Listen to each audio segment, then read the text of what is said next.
Want to correctly connect a Zeidler in-home bus system door opener? It isn't complicated and done in no time. See for yourself.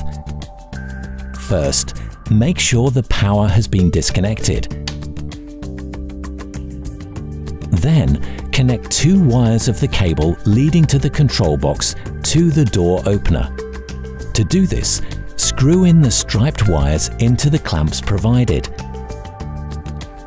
Screw the door opener with the strike plate onto the door panel.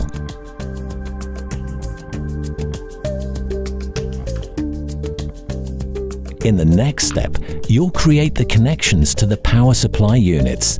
You can look up these connections in the wiring diagram in our system manual. First of all, carry out the connection between the video bus line rectifier and the transformer. This means you'll create a wire bridge between these 2 power supply units. To do this, first attach a separate wire to one of the terminals on the video bus line rectifier labeled with TO. Attach the other end of the connection wire at the transformer to the terminal labeled with lowercase letter B. Then connect the door opener to the transformer. Attach the first wire of the door opener cable, which is red in our example, to the transformer terminal with the lowercase letter inscription C.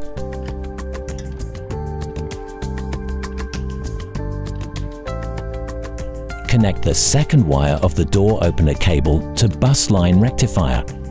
In our example, this is the blue wire, which is attached to the open terminal on the bus line rectifier marked TO. With that, the wiring of the door opener has been completed correctly. Now switch the electricity back on and carry out a function test.